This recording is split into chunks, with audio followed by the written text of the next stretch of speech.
Hi guys, it's Melissa from Special Ed Law Mom, and today's video is the part one of a total of 3 videos regarding dispute resolution under IDEA, which is the Individual with Disabilities Education Act, otherwise known as Special Education Law. So if you want to know more, stay tuned. Okay, this is part one, like I said. There are a total of 4 options to use with dispute resolution. These are formal options under IDEA, and they are available to anyone in a state in America because IDEA is a federal law. So, I'm going to talk about the first 2 remedies, the bottom level remedies that are available to you, and then the other videos will talk about the other 2. So the first remedy that's available to you is what's called facilitation. Now, if you think about that word, facilitation, facilitate means basically make something happen, right? So what can happen is you request from your state office of education that you have a facilitated IEP meeting.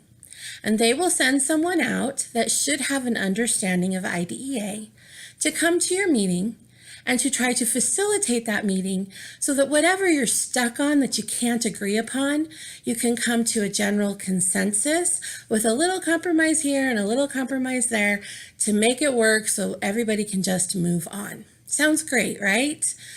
The problem is if you've dug in your heels and the school system has dug in their heels and you're too far apart, facilitation is just going to be another meeting where people are frustrated, upset that they have to be there, and you're probably not going to accomplish much.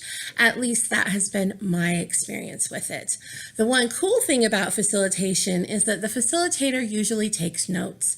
So if you need to pursue a remedy later on, you can refer back to those notes and possibly use them as an exhibit if you pursue a different dispute resolution route. But facilitation is just basically, I want to call it my let's sing Kumbaya. They bring somebody in who's going to try to make everybody play nice. And hopefully it works. I've not seen it work, but maybe it does sometimes. The next step in dispute resolution is what's called mediation. And I'm sure you've probably heard about mediation before as far as, like if there's a divorce going on or something, there will be a mediator that goes in and meets with both sides and tries to figure out how to resolve everything. Same premise with IDEA. You request it from the State Office of Education, you request a mediator, and then they set up a meeting between you, the mediator, and some key decision makers in your school system. The difference between the facilitated and the mediator, there's a couple differences. The facilitator goes to an IEP meeting. So your poor English teacher, math teacher, school psychologist, all those people are there in an IEP meeting, yet another IEP meeting with you. At mediation, they don't waste those people's time. They bring in, or they should bring in, the key people that can make decisions, such as a special ed director, that kind of level of person in the administration of the school district, not some teacher who might be getting in the way of getting something resolved. And yes, I've seen that happen. We've had a teacher that did that. It was a mess. So mediation can be more effective because you've got a special ed director sitting there, and let's say, obviously, if you're going to request mediation, you know a little bit about the law, more than most parents do. And so maybe you're requesting a $100 audio system for your kid so they can hear better. Special ed director sitting there, they know that you know about mediation, which means you probably know about the other remedies.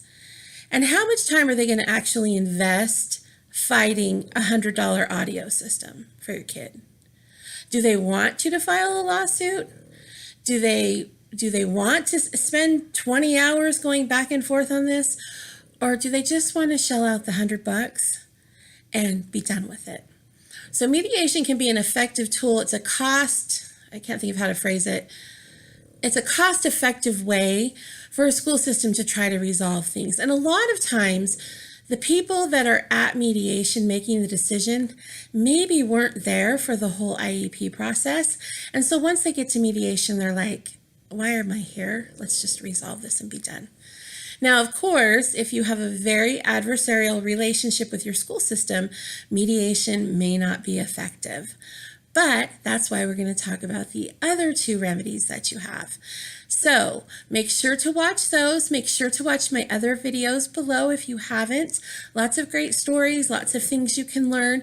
Check out Pete Wright's books. I'll try to link those down below. They are some of the best investments I've made in advocating for my kids. And subscribe so that you can keep up with all of the videos that I make. And until next time, make it a great day. Thanks. Bye.